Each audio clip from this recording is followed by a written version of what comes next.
Hey, what's going on? I thought we'd go live tonight and just have a casual discussion. I've got my man Dakota. Say hi, Dakota. What's up? He's behind the camera. He's monitoring the channel here tonight to let me know if any comments or questions that come in. Not sure how many or if any will, but we'll see how that goes. But anyway, it is, what is it, the 21st of November. Holy cow, is the year flown by. I mean, it's, you know, in our Contractor Sales Academy, we are we just did our 44th week of our calls in our academy. We do them every Tuesday. And it's just crazy how quickly things go. You know, time absolutely flies. And so tonight I thought I would talk about a couple things that are near and dear to my heart, especially this time of year. So one of those is goal setting, because this is the time of year that everybody and their brothers set new goals. And another thing is delegation. And then the final thing I'm going to touch on here tonight a little bit is whether or not you should hire a salesperson. Because I get dozens and dozens of emails and messages and things like that from contractors all over the place asking me or telling me they're going to hire a salesperson. So let's dig in a bit here. So let me just make sure, let me do some housekeeping here with Dakota real quick and make sure that we're good to go. We're good. We haven't done this before, guys, so we're just kind of playing it by ear here. Nathan Carver says, is this actually live? This is actually live, Nathan. This is, well, actually, I just proved that it's live by saying your name. Because if this was a recording, then I wouldn't have answered that question. There is a slight delay to it. There's probably a good 10-second delay, however, it is still live. All right, so we got about a 10-second delay, says my wingman here. It is 7:31 Mountain Time in Colorado Springs, where we're broadcasting from right now on the 21st, Tuesday the 21st. So yes, this is live. So this time of year, a lot of things float through my mind. You know, at the end of the year, this is I feel like my brain is almost on overwhelm with all the information I've brought in over the past year or so. You know, I do a ton of reading and I do interview a lot of podcast guests and I speak at conferences and do workshops and have conversations with people like you who are watching this. And over and over and over again, my mind is just loaded up with stuff that I want to share with you. And so today, like I said, there were a few things that I really want to share with you as you go into this season of goal setting. So let's start with that. In fact, I'm going to walk over here and grab a book. I want you to... You good to go there? Yep, cool. So, one of the best books that I've ever read, and I've literally read it probably 3 or 4 times. I'm reading it again now, and I really try to practice and implement this in my own life and my own business, is a book called The One Thing by Gary Keller and Jay Papasan. So Gary, and listen, I am not an affiliate for these guys or anything, man. I'm just a fan of the way they communicate some things. Gary was one of the co-founders of Keller Williams Realty, which is the largest real estate company in the world. This book's been around for, I don't know how many years now. Probably looking the inside cover here, at least 3, 4, 5 years, something like that. But here's the gist that I want you to take away from goal setting this year as you go into 2018. A lot of us set all these goals, like I want to grow my business by 50%. I want to, service this area. I want to hire this person. I want to make this much money. I want to do this. I want to do that. And one of the concepts in the book here that Gary and his team talk about that has worked for them and it's worked for me is you think first way out into the future and go, where do I want to be someday? and then work backwards. So a someday goal. It might be, I want to have a $10 million business. I only work, 2 months a year, and at some point somebody buys my business. Okay, that might be your someday business goal. Well, then you work backwards. You go, okay, in order for that to happen someday, where would I need to be in 5 years? And then work back. Where would I need to be in 1 year? And then you keep working it down until this very moment. And that's what the one thing is about, is asking yourself that question: what is the one thing that I need to give my focus and my attention to right now that's going to get me to my someday? So think of it like this: that one thing you do right now is the first domino that knocks over a bigger domino, and so on. And that's all in the book. So here's the thing. Be careful how many goals you set in your business right now. I'm still working through my 2018 goals for my own speaking and coaching and consulting business, because I do a lot of that. That's my main gig. And what I've done is I've done an inventory of, truly over the last several years, I look back to each dollar that's come into my business. And I go, what was the origin of that dollar? That's a question that I've asked myself. What was the origin of that dollar? And the evidence is I've gone back and I've tracked and I've looked at the data and thought about clients that have hired me and the journey they came on to find me and all that other stuff. Guys, it came down to one thing: speaking. So me speaking, whether it's doing a keynote, doing a workshop, flying into a company and spending a day or two with them and their team and doing some sort of training and speaking, that always leads to the money in my business. Okay, this YouTube channel, my podcast, the Contractor Fight, these are all different elements of speaking. So speaking is my one thing. That is the one thing that if I strip away everything else in my business to reach my goals someday, to build that $10 million business. One of my other goals is that I take off July through November every year, because I'm a high school football coach. And so I truly want to not work. I want to build the type of business where all I do is coach football during those months of the year. That's one of my goals. Okay, so I have these someday goals of places I want to be, but what I have to do is I have to reverse engineer it and go, where do I need to be in 5 years? Where do I need to be in 1 year? And then work it back from there of how I spend my time in this moment. Okay, and so now a little bit, we're going to have some bleed over of topics here tonight, because one of the other topics that I'm going to talk about tonight is delegation.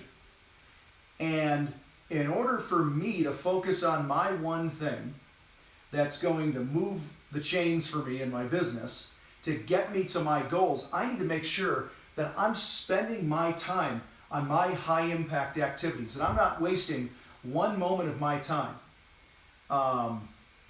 doing something that isn't going to get me closer to my someday goals, my 5-year goal, my 1-year goal. Okay? And so that's where delegation comes in. Now, you've heard the term delegation. I actually like the term ownership better. So if I hire a guy, I'm not just delegating, because that means, in my mind, for me, that just means I got to manage him. I'm not interested in managing him. I'm interested in giving that person ownership. So if I hire somebody to run marketing for me, they have ownership over it, and there are going to be certain outcomes that they need to hit in 90 days, 180 days, 1 year, things like that. And if they don't, then we're going to have a discussion on whether or not they get to stay on the team, because they truly have ownership. Think of it like this. The example I use all the time when I speak to groups is the field goal kicker in the NFL. It was a couple years ago. Sorry to all you Pittsburgh fans, but I remember watching a Sunday night football game. I don't know who the Steelers were playing. I don't know who their kicker was. But all I know is I kind of had the game on, and it was, I was half-assed listening to it. In the background, the TV was on, and it seemed like every few minutes their kicker was missing a field goal, or he missed an extra point, or whatever it was. And he might have missed, 2 kicks, 3 kicks, something like that in a game. Again, the details aren't important. Monday morning, the Steelers had released him and hired a new kicker. So they had a game on Sunday night. He was released Monday morning. Now, here's why. Because an NFL team has an extremely clear outcome for each position. And if you don't have a clear, measurable way of keeping track of those outcomes, then you're in trouble, because how are we ever going to know if somebody's doing their job or not? So in the same way that you can look at a kicker in the NFL and go, he's either making his kicks or he's not, he keeps his job or he doesn't, that's how I view delegation and ownership in my business, okay? Because, listen, when you hire somebody, and guys, believe me, this all ties back to goals, because this is all kind of one big conversation here tonight. Excuse me, I'm burping. When you have that ownership, when you give somebody ownership and you hire them and they come on to your team, you're basically hiring somebody to solve a problem for you, okay? So let me just do a pop quiz for Dakota behind the camera, unless there's some other questions coming in. So Dakota, if I'm going to hire a guy to manage my sales, what might my problem be that I'm trying to solve? Trying to get some sales. Holy shit, look at that, okay? Trying to get some more sales. Maybe sales are down, maybe I want to grow the company, whatever. So the problem that I'm hiring this person to solve is to grow sales. So the minute I hire that person, that is no longer my problem. Now, it's always my problem because I'm the owner of the company. All right, so if you own a contracting business, you're watching this, and you hire a foreman.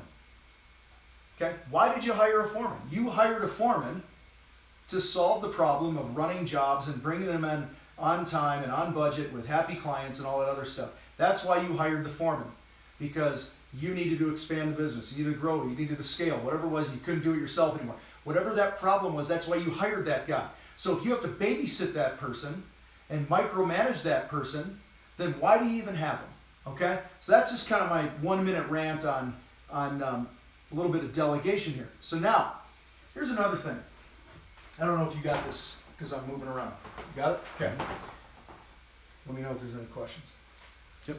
So I want you to think of two terms here. First term is my best. So, if you hired me to be your field superintendent for your remodeling company, okay, there is no doubt in my mind that every day I would show up and I would give you my best. I would give you everything I could to be successful at being your field guy, running the field for you, being your project manager, operations manager, whatever. Okay? No doubt in my mind that I would do my best. Here's the problem. My best might not be what you need. So I want you to do this. Think of this right now. Okay, kind of off the cuff. Write down all the things that you do in your business. So you sell, maybe you schedule, and I'm talking to the guy who's under $1 million, under maybe $500,000, 350 grand a year, whatever you are. Maybe you're just starting out, or you're wearing all the hats, right? You're selling, you're scheduling, you're doing the marketing, you're doing the training, you're running the jobs, so you're the foreman. Okay, maybe you're doing your own books. God help you if you're doing your own books. You should hire my bookkeeper. What else we got? Maybe you're doing the HR in the business. You're filling out the hiring paperwork and all this other stuff. There's no doubt in my mind that you are bringing your best to all these things. But here's the second part.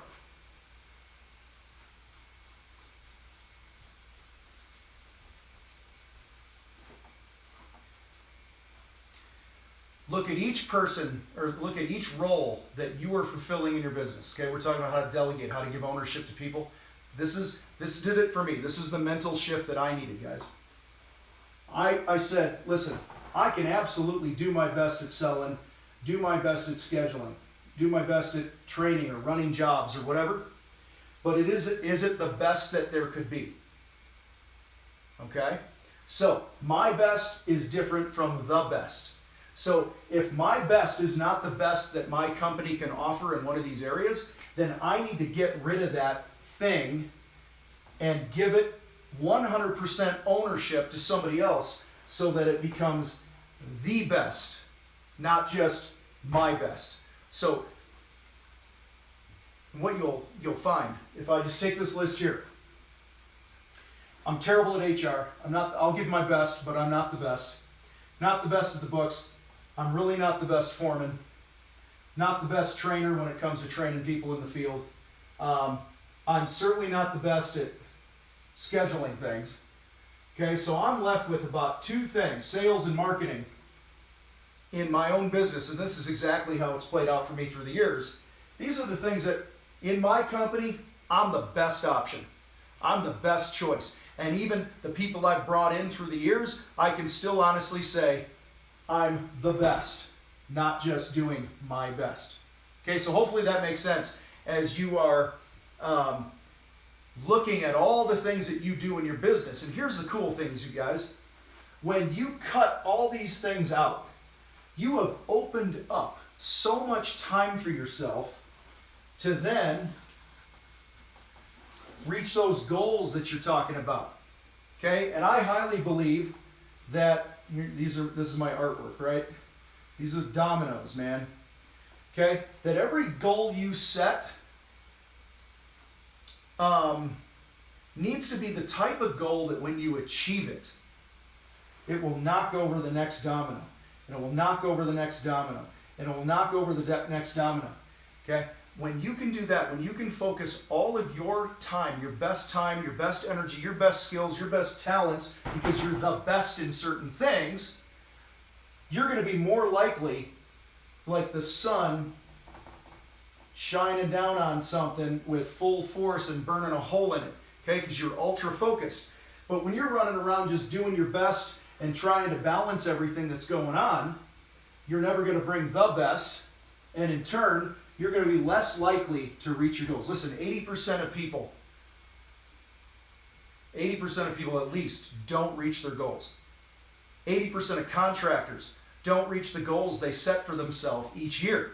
Because right now, you're all fired up, man. You're going into the new year, you're going, I'm not going to have another year like I did before. This changes now, and I'm not going to be that way anymore. And I 100% have been there and believe your sincerity. The problem is, you don't have the focus because you're bouncing around, spending all your time doing stupid crap. Listen, my first painting business grew from zero jobs, to over 300 jobs a year within 3 years. That's a lot of jobs. And here's why it grew. I didn't know what I was doing. There was a lot of things that I didn't know what I was doing. I didn't really have a marketing plan. I didn't have a sales plan. I was winging it, okay? Doing a lot of things to wing it. But the one thing that I did really good, let me move my thing here. The one thing that I did really well, you guys, was prospecting, okay? Which falls to me under the marketing role. Is everywhere I went, I handed somebody a business card. Hey, I'm Tom. I paint stuff. You probably have something in your life that needs to be painted at some point. You might want to know me. I'd see a builder. Hey, I'm Tom. You build beautiful homes. I paint stuff. Maybe at some point we need to know each other. And almost every bit of my energy, if you do the 80-20 rule, okay? 80% of my success was due to basically that one thing that they say the 20%, but for me it was that's really all I did right, was I kept talking about my business. Because I knew that I wasn't the best painter at the time, so I hired other guys. I brought my cousin on and some other dudes at my uncle. He had a painting company. I'd borrow guys from him. I scrapped. I did whatever I could to not have a brush in my hand, because even though I did my best, My ceiling lines were still crooked, man. Even though I did my best, that door didn't look very good because I'm just not skilled in that way. But I went out and found people that could do it the best, which freed me up so that I could hit that prospecting domino every day. And over the course of a couple quick years, couple short years, exploded our company, okay? So, should have brought some water in here. How we doing on there? Anything there I need to deal with? No? No. All right, cool. So, last thing I want to talk about is the topic of whether or not you should hire a salesperson. Because I hear this all the time. Guys are like, you know, for multiple reasons. You know, my sales are low. I got no work on my calendar. There's no work on the board. I can't pay my bills. Other things that I hear. I want to grow the business, right? So they automatically go, and I've done this as well. I'm going to hire a salesperson. If I hire a salesperson, man, if he could just sell half of what I sell, then we're going to explode this thing, man. I'm going to make some money. Okay? So before you run out and hire a salesperson, and this is really for the guy who's $1 million or under, okay? Really under $1 million right now, who I'm talking to. I want you to really ask yourself why you need a salesperson. Get clarity on that, or why you think you need to hire a salesperson. I'm going to show you some math here in a minute. And then you got to figure out, you got to count the cost, because there are many hidden costs and factors that will affect the success or non-success of this. So, let's look at this real quick. All right, don't let me write on the board, this is permanent. So let's just say, for the sake of our argument here, that you get a 50% gross profit on all your work.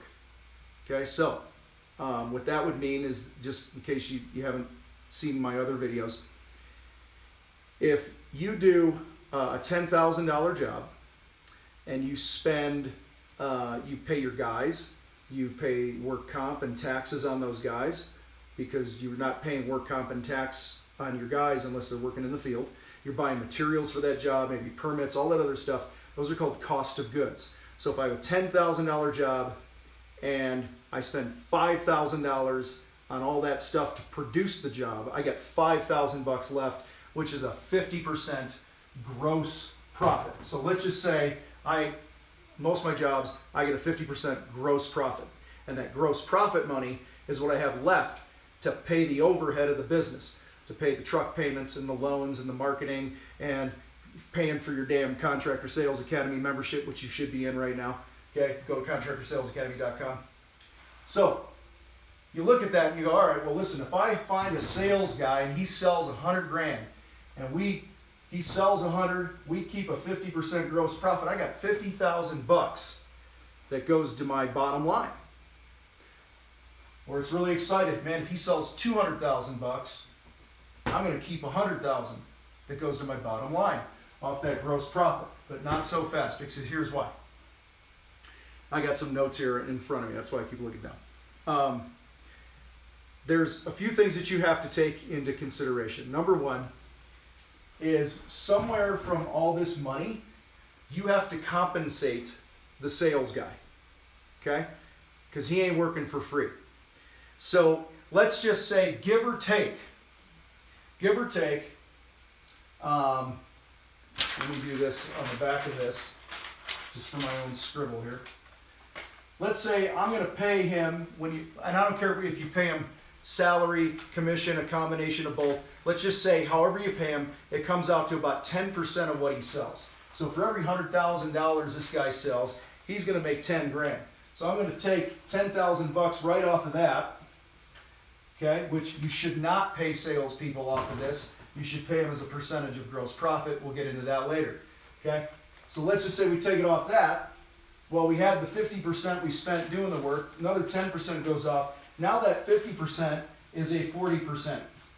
Okay, now it's a 40% gross profit.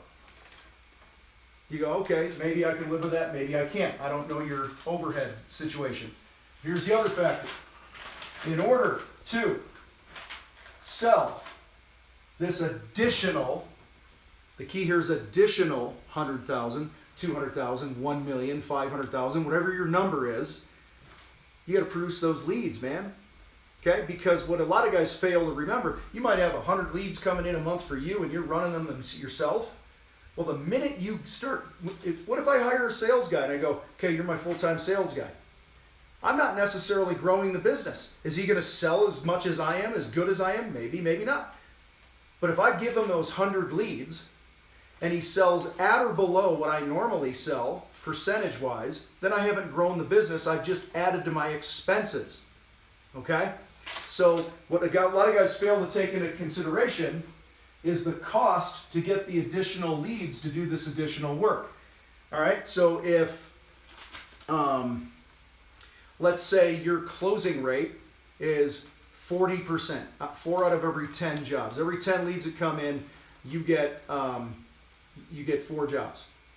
Well, that would mean if my average job was $5,000, I'm going to need another 20 jobs, okay, to sell 100 grand. I know it's hard because I'm not writing this down.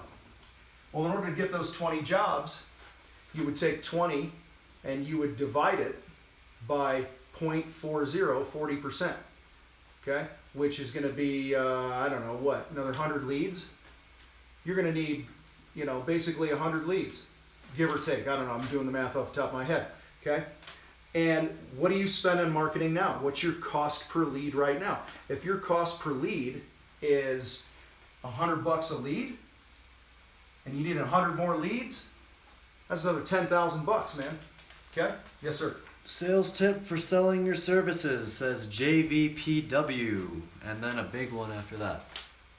Is that a question? Sales tip for selling your services? Question mark. Are you at JP is his name? JV. JV, are you asking me for a sales tip for selling your services? Help me understand. I'm not looking at Yes, the with a screen. question mark. Yes. Yes, it is a So question. you want a sales tip, okay? Remind me to do that. Let me finish this. So,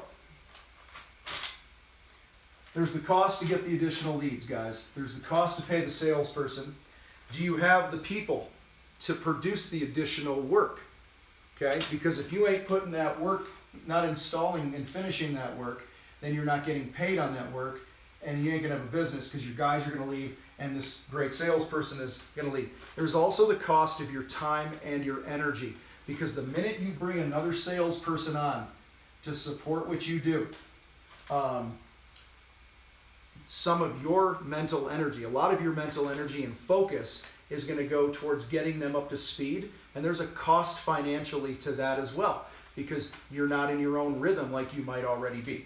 Okay, now I understand these are absolute blanket statements. I know there's outliers that have had different scenarios and different experiences, but guys, hiring a salesperson is one of the most difficult things for smaller contractors to do. So here was what I would do right now if I was thinking to myself, should I hire a salesperson? First thing I would do is I would get clarity on why I want the salesperson. Okay?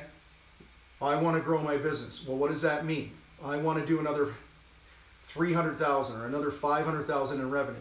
Why? Because I want to build a bigger business. Why? Okay? And I'm going to keep asking why, and keep asking why, and keep asking why. Eventually, I'm going to get some clarity on something along these lines. Well, the real reason that I want a salesperson, or I think I need to hire a salesperson, is I just don't think I'm making enough money. I want to make more money. Okay? And maybe I want to work less. Give or take. I have too many leads coming in, so I'm too busy, and I want to make more money. So let's just say I get it down to that. That's my clarity. Well, then what I would do is I would set a profit goal. Instead of a sales goal in this situation, I would set a profit goal. Okay, well, God, if I sell another $100,000, let's just use that number, and 50% is going to produce it, 10% goes to a sales guy, then I got 40 grand left to pay some overhead, and out of that 40 grand, I'm going to drop another $7,000 to $10,000 maybe to get those 100 leads. or however it is in your business, okay? So now I'm down to 30 grand. Just to make, and so I've done all this just to make another 25, 30 grand a year. Or I can just look at my operation right now and say, where can I trim the fat? Where can I take 5% out of my overhead? How can I raise my average job size by becoming a better salesperson and learning some of those things that we talked about here before, okay? And get, and instead of a $5,000 job, it's a $5,500 job, just a small little change in average job size. What if I can get 2, 3, 5% better in my gross profit instead of a 50%? Maybe I'm a 52, a 54. And all these little changes, you guys, and this is like, here's a side note. This is how the people that I coach that are in our groups and this and that, this is how they literally have a $100,000 swing in profit in a year, because we take these little changes in several different areas of their business and we help them apply the stuff.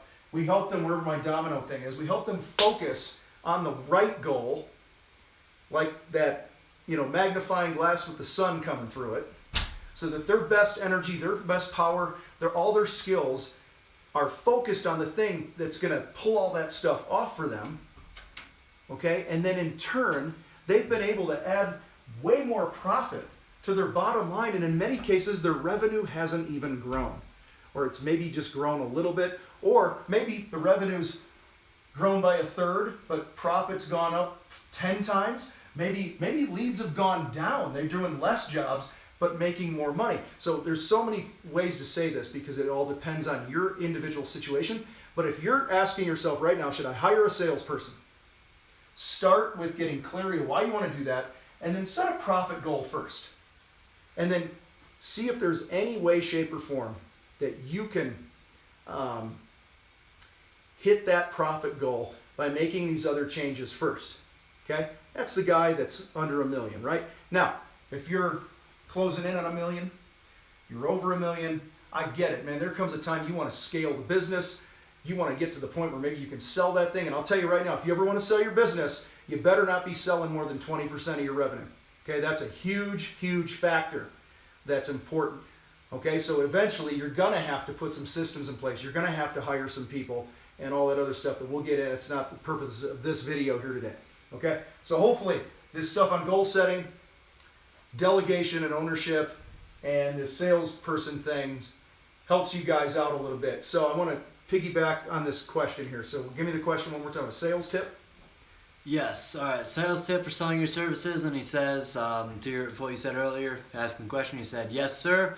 I have issues selling customers that call in. I'm thinking about doing what you're saying and hiring a salesperson. Okay. Don't hire a salesperson. I know nothing about your business, but I will tell you, go to the contractorsalesacademy.com, contractorsalesacademy.com, or just go to my website, thecontractorfight.com, and it's one of our programs there.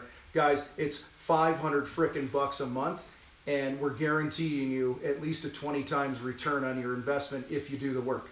Because we're going to teach you how to sell, we're going to teach you how to not run around, waste your time on bad leads and all that other crap and tap dance and beg people for work. We're going to teach you how to sell your job at a higher rate and all that other good stuff and make a lot more money. So that being said, push that aside.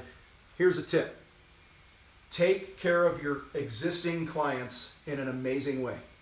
Okay, that's the biggest sales tip I can give right now, is deliver an amazing experience.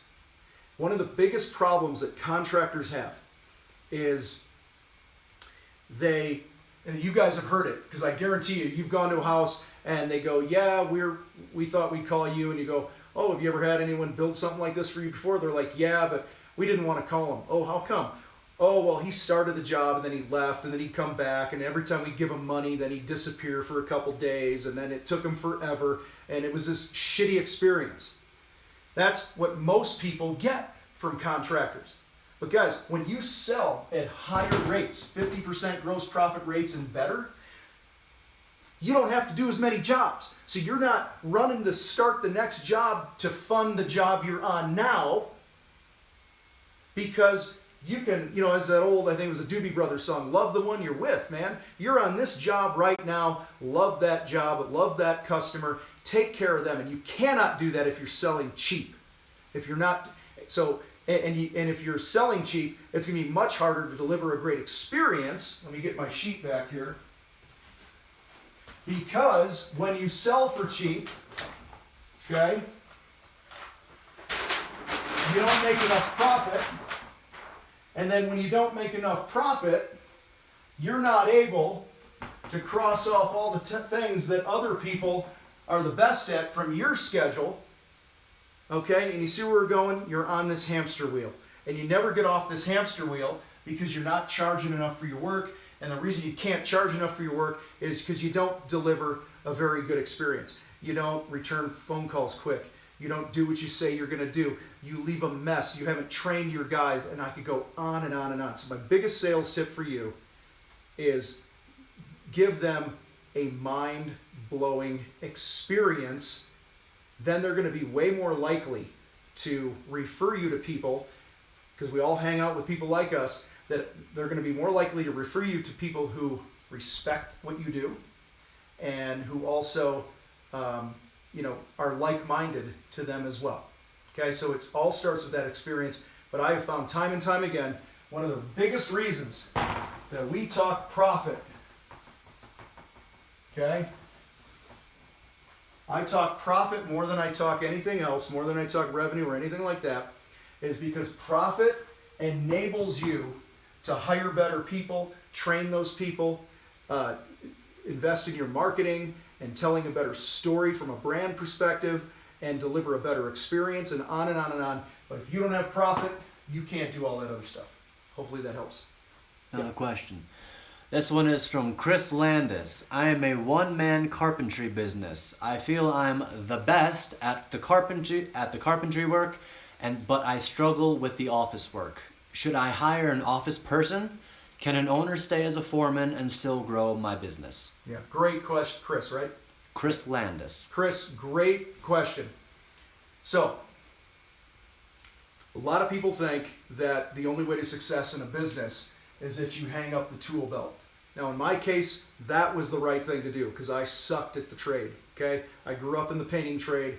My uncle ran a painting business. I worked for him. I saw an opportunity to start a business, make some money, and support my family, and here I am today, okay? So,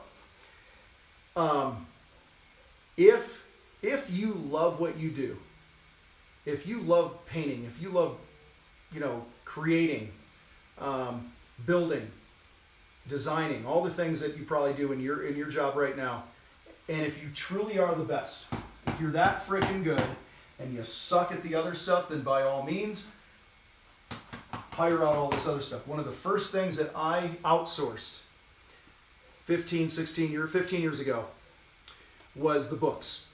And I've been fortunate to have my bookkeeper, Gina.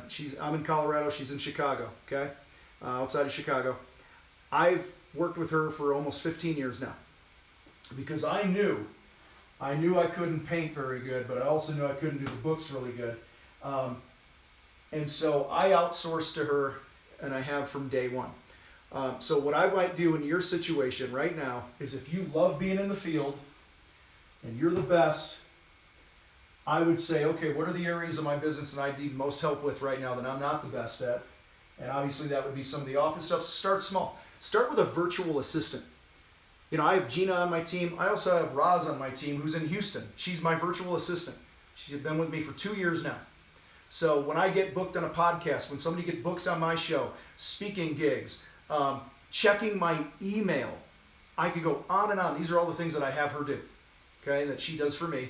And then we have a meeting or two each week, at least one meeting a week, where we get on the same page with, where we're going and what's the direction that we want to be taking here in the business, okay? So there is no problem with you staying in the field and growing your business. In fact, I knew a painting contractor who had $1 million, $1.2 million business. He wasn't even a foreman in his own business. He was just a painter, okay? And because he just liked to paint, he happened to start the business. He found somebody that was really good at selling. He found an office manager, and he found a couple other foremen, and he'd show up on the job site each day and say to his foreman, who he's the boss of, hey, what do you got for me today?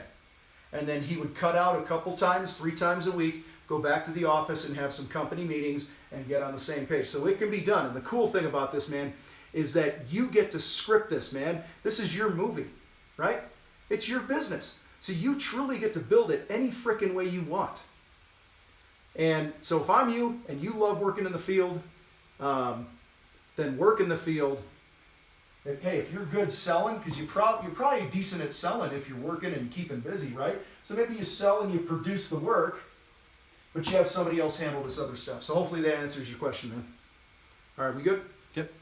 All right, well, hey, we've been on here for about 40 minutes, I think. Exactly. Exactly 40 minutes. Pretty good, huh? It's because I have that inner clock, right? Or a watch. So, guys, appreciate you tuning in. Those of you who caught this live and anyone that's watching this as a replay, appreciate your time. Don't forget. Oh, hold on. JV is back. What's up, JV? I use SendJim. Send Jim. Yeah. Okay. SendJim to deliver that client experience, and I agree that creating the customer experience is extremely important. Awesome, man. Awesome. And then Chris Landis says, thanks, Tom. Great info. Awesome. Well, you guys, appreciate your time here tonight. Head over to thecontractorfight.com. We got a lot of other stuff over there, free stuff. Don't forget to go over to our Facebook group. A lot of magic happens in there. It's a free group. So go to Facebook, The Contractor Fight. It's a private group. And there's a cover charge. It's free, but the cover charge is within 24 hours. You got to own your crap. You got to come clean and just go, hey, this is where I'm a moron in my business. And I don't mean none of this stuff like I'm not organized crap. I mean, give me some good stuff. Like, hey, I'm a procrastinator. And I'm a procrastinator because I got a little lazy streak in me, because I just sometimes don't like to do the things that are uncomfortable. Because until you get real with where you are, you're not going to have the progress that you want to have in your life or your business. And Dakota's telling me there's one more. Chris is back. Chris is back. Another question. I use a few 1099 guys when I need help. How do I justify paying workers' comp and making the jump to employees? So how does he justify, he pays some guys, for those that might not have heard Dakota behind the camera, Chris pays some guys 1099 when he needs them. How do I justify making the jump to making these guys full-time employees? Man, that's a budgeting and a forecasting thing. That comes down to understanding, you know, what your average job is, how many leads you're getting a year, how many man hours you're bidding and working on these jobs and things like that. That's a detailed thing that we don't have time here for tonight, but it's let the data will show you when you can bring somebody on to do that. We can do a video on that. Yeah, we can do a video on that as well at some point. So, all right, well, hey, fellas, have a great night. Everybody watching, it is 8:12 on the 21st of November. Everybody have a great Thanksgiving. And if you would do me a favor, hit the Facebook group like I told you, but in the comments below, and do me 2 favors. I'm going to ask you 2 favors here tonight. 1, share your biggest takeaway in the comments below. And number 2, share this video with a contractor group or an association or a friend of yours who could use some help getting their business in order, okay, to building a stronger contracting business. All right, we'll see you guys next time. We'll talk to you soon.